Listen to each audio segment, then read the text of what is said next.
करा सकते हैं। अब आगे देख लेते हैं रिटर्न टाइप। जैसे मैंने छोड़ दिया था, बहुत समय से वाइड यूज़ कर रहे हैं। ये क्या काम करता है, तो जो रिटर्न टाइप लिखते हैं जो सामने में, वो काम करता है हमें डाटा को रिटर्न करने का। यहाँ पे तो हम लोग डाटा को भेज रहे हैं और यहाँ पे कुछ उससे काम करा रहे हैं। क्या हम उससे काम कराने के बाद हमें वापस भी चाहिए कुछ डेटा, तो क्या करेंगे? तो उसके लिए हमें क्या चीज़ है, उसका रिटर्न टाइप लिखेंगे। तो यहाँ पे बाकी सब चीज़ को हटा देता हूँ, आर्गुमेंट्स को। सिंपल रिटर्न कराने का काम करते हैं। जैसे यहाँ पे int लिखता हूँ, ठीक है, int प्रिंट। तो int प्रिंट नाम का फंक्शन है, तो ये int टाइप का रिटर्न टाइप है। तो इसको हमें कुछ ना कुछ रिटर्न कराना पड़ेगा। रिटर्न कराना पड़ेगा क्या चीज़ है, रिटर्न कुछ भी इंटीजर वैल्यू रिटर्न कराना। जैसे रिटर्न 0 लिखा, इस प्रकार से एंटी मैन रिटर्न 0 ऐसा टाइप का आपने सिंटेक्स देखा होगा।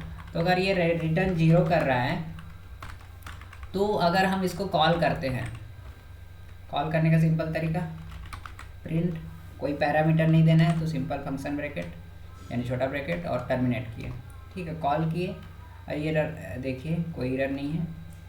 अब इसको जैसे कंपाइल रन करेंगे तो कुछ तो करेगा नहीं क्योंकि खाली है। तो यहाँ पे हम लोग इसमें बोलते हैं कि ये रिटर्न 0 कर रहा है। तो ये जो 0 कर रहा है, ये क्या चीज़ है, ये फंक्शन कॉल करने के बाद जो रिटर्न कहाँ पे करेगा, यहीं पे करेगा।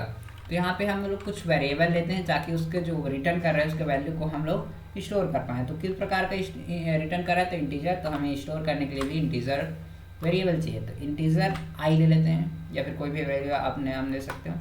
तो जैसे यहाँ पे इंटीजर लिखा, और यहाँ पे जो प्रिंट कर रहा है उसको मैं क्या चीज़ है यहाँ पे असाइन कर दिया कि i equal to print function जो है वो।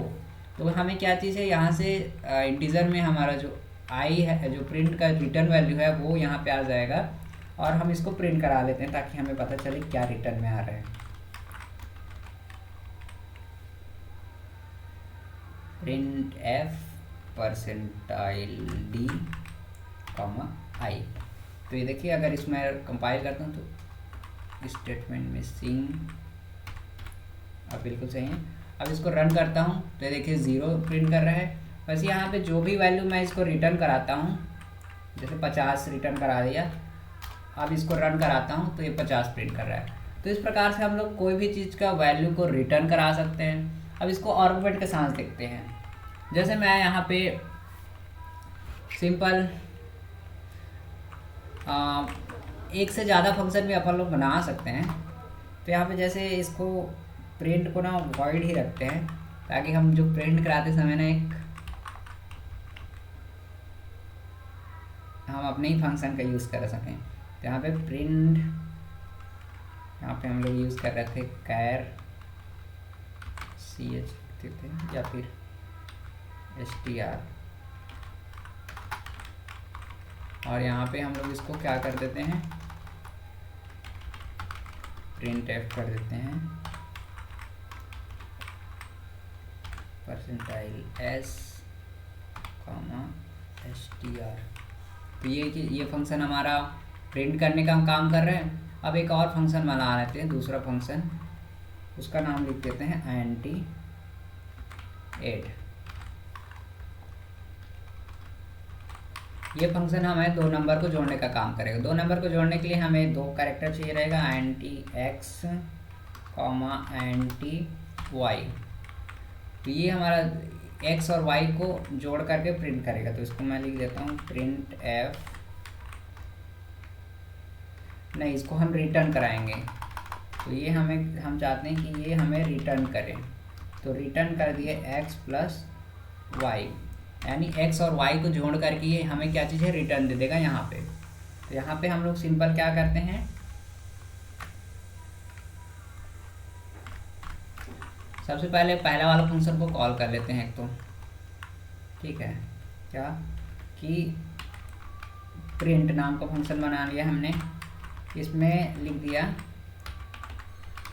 एडिंग टू नंबर, ठीक है, फंक्शन सही है। अगर इसको रन करते हैं तो देखिए पहला फंक्शन कॉल हो गया, एडिंग टू नंबर। अगर हम इसको चाहते हैं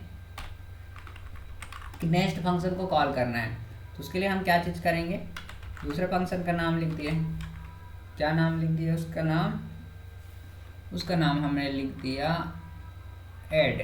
ऐड नाम का फंक्शन है और इसके अंदर 2 पैरामीटर चाहिए, तो हमने कुछ पास कर दिया, जैसे कि हम डायरेक्टली इसमें पास कर देते कांस्टेंट, या तो वेरिएबल असाइन करके भी पास कर सकते हैं। तो अगर इसमें पास कर दिया तो ये हमें क्या चीज़ है, एक्स प्लस वाई की वैल्यू देगा, तो उसको कहीं पे स्टोर करके रखना पड़ेगा। तो स्टोर करने के लिए हम लोग क्या चीज़ करेंगे, यहाँ पे आई पे स्टोर कर देते हैं। हमने आई डिक्लेयर करके रखा है।